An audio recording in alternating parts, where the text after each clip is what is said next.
भूमनपुर नामक एक गांव में राजू नामक एक धोबी और उसकी बेटी रेखा रहते थे। हर रोज वो दोनों गांव के लोगों के कपड़े को धोने नदी के किनारे जाते थे। वहाँ वो कपड़े धो के सुखाते थे और तब सूखे हुए कपड़ों को उनके घर ले जाते थे। राजू उन कपड़ों को इस्त्री करता था और रेखा इस्त्री किए हुए कपड़ों को तय करती थी। तब जिनको जो कपड़े लौटाना है उन्हें अलग अलग जमा करती थी। ऐसे हर दिन वो मेहनत करके पैसे कमाते थे और ऐसे ही कुछ दिन बीत जाते हैं। एक दिन नदी के किनारे जब राजू अपनी बेटी के साथ कपड़े धो रहा था, तब एक भूत उन्हें देखना शुरू करती है।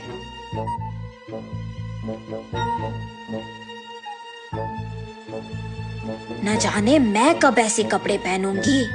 ऐसे उन कपड़ों के पास जाकर उन्हें पकड़ने की कोशिश करती है, लेकिन उन्हें पकड़ नहीं पाती है। तब क्या मैं इस कारण इन कपड़ों को पकड़ नहीं पा रही हूँ कि मैं एक भूत हूँ? ऐसे सोचकर राजू की बेटी रेखा की ओर देखती है। बिना कुछ सोचे समझे उसके अंदर घुस जाती है।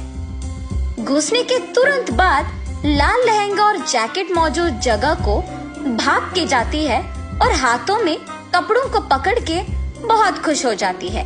बेटी को ऐसे अजीब तरह से पेश आते देख राजू कहता है, हाँ क्या हुआ तुम्हें रेखा? वहाँ खड़ी हो, बहुत सारा काम है, चलो। लेकिन रेखा में भूत घुसने के कारण वो कुछ नहीं कहती है। तब राजू उसके पास जाता है। रेखा गुस्से से अपनी पिता की ओर बड़ी आंखों से और लंबी नाखून के साथ देखती है। उसे ऐसे देख उसके पिता डर जाते हैं। पापा, मुझे ये अच्छा लगा है और मैं यही पहनूंगी, ऐसे कह के वहाँ से चली जाती है। रेखा को ऐसे देख उसके पिता डर डर के घर धीरे से सारे कपड़े लेके पहुँचते हैं। तब तक रेखा वहाँ उसको जो कपड़े पसंद आए वो सारे पहन के तैयार होती है। अपने आप को वो सुंदर कपड़े पहने हुए आईने में देख बहुत खुश हो जाती है। हम सबको वो दिखने में रेखा थी, मगर उसको उसकी असली रूप एक भूत के ही रूप में दिखती थी। और ऐसे ही हर रोज आए हुए कपड़ों में अपने पसंदीदा कपड़े चुनकर उन्हें पहन के तैयार होके अपने आप को आईने में देख खुश होती थी। दिन प्रतिदिन उसका तैयार होने की चाहत बढ़ती जाती है। राक्षस की तरह अपनी बेटी का व्यवहार देख राजू परेशान होता था, मगर अपनी बेटी की सच्चाई को किसी से कह भी नहीं पाता था, और अगर कहा भी तो वो ये सोच के डर जाता था कि उसका नतीजा क्या होगा। एक दिन जब गांव के जमींदार राजू को धोने के लिए कपड़े लेने के लिए बुलाते हैं, तो राजू वहां जाता है। कपड़े लेके जब राजू वापस घर पहुंचता है तो सारे कपड़े बाहर निकालता है। तब रेखा उन कपड़ों के पास आके उसमें पीले रंग लहंगा और लाल जैकेट लेके वहां से चली जाती है। जब राजू को कपड़े लौटाने का समय आया तो वो देखता है कि उसमें पीली लहंगा और लाल जैकेट नहीं है। तब वो सोचता है कि जरूर ये रेखा के ही पास होगा। रेखा के कमरे में जाके देखने पर वो उन्हीं कपड़ों में तैयार होके आईने के सामने खड़े होके अपने आप को देखते ही रहती है। आईने में भूत का डरावना चेहरा देख राजू डर के मारे चिल्लाता है, हाँ? तुम यहाँ क्या कर रहे हो? राजू उसके ऐसे पूछने पर कांपते हुए कहता है, अम्मा, आपने जो कपड़े पहना है वो जमींदार के बेटी की है। इनको आज उन्हें लौटा देना है, कृपया उन कपड़ों को दे दो। हाँ? क्या? कपड़े? बिल्कुल नहीं दूंगी, जाओ यहाँ से। ऐसे कपड़े उनके पास बहुत होंगी, अगर आप अभी इन कपड़ों को वापस कर देंगे तो और भी कपड़े लेके आऊंगा। अब अगर मैं इन कपड़ों को नहीं लौटाऊंगा तो मेरा व्यापार नहीं चलेगा। मैं हाथ जोड़ के विनती करता हूँ, वापस कर दो, तुम मेरी बेटी नहीं हो। हा हा हा, सही पहचाना। हाँ, मैं तुम्हारी बेटी नहीं हूँ। ऐसी और कपड़े हैं?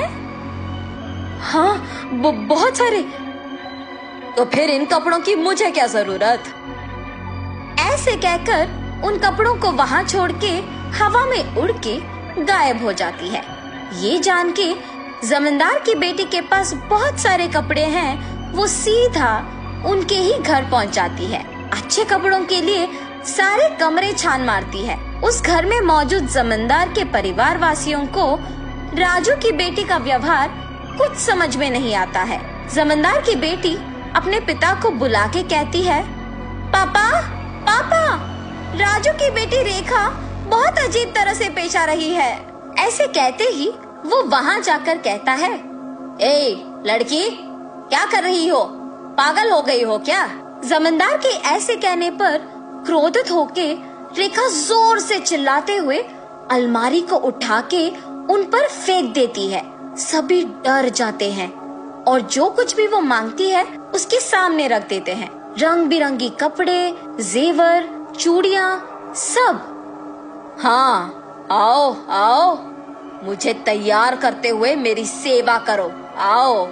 सभी डर के मारे उसके आदेश का पालन करते हैं। उसे तैयार करके उसके सामने ही एक बड़ा आईना भी रखते हैं और सभी उसके पास नीचे बैठ जाते हैं। तभी उसके पिता राजू कपड़ों के साथ जमींदार के घर पहुंचता है। राजू को देख जमींदार गुस्सा होके उस पे चिल्लाने लगता है।